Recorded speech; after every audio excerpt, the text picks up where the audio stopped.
MaryAnn Ruegger.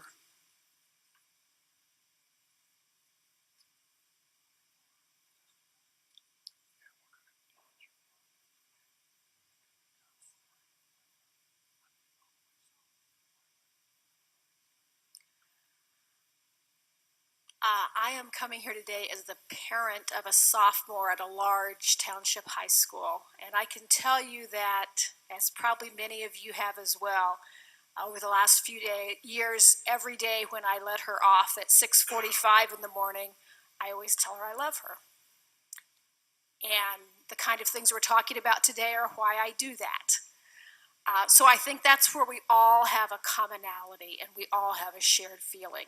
The difference is in how we go about it and where we put how we weigh the risk and how we weigh the benefits. And I think I weigh them very differently than this bill does, respectfully.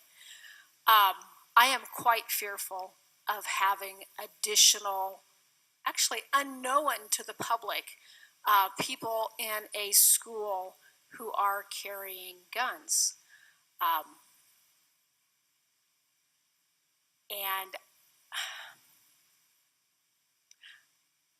that's really hard for me to accept.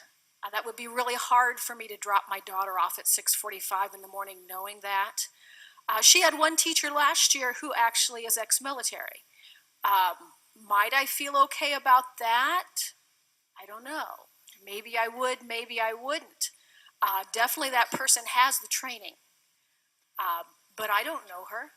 I don't know her otherwise.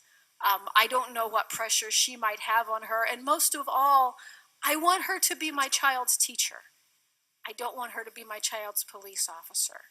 So we have a lot of really hard things to weigh here, and I hope that we're doing our best to try to do that. But when we blur that line, it's a line that we step over, and I'm not sure if we could ever step back. My bigger fear is that, as you're hearing in some other bills, the teacher turnover rate in this state is massive, and it's climbing. And there's many schools that have no teachers who have been there for longer than 2 years.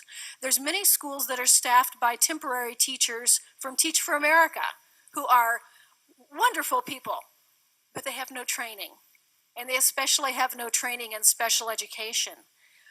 And those are the children who aren't necessarily going to be the shooters, but they are the children who find it the hardest to be there whenever it's disruptive or when they feel like they can't trust someone. Those are the children that I think that I worry about the most. I note in this bill, I don't believe that I see any training about special education that the people carrying these guns would have. And those people absolutely have to be able to understand in depth what children who have special needs, what their needs are, how they might behave, how they might act, and how that might be very, very, with disastrous consequences, might be misinterpreted. I think that our police officers do have that training, so I would encourage you to think about that. I would beg you not to pass this bill, and thank you.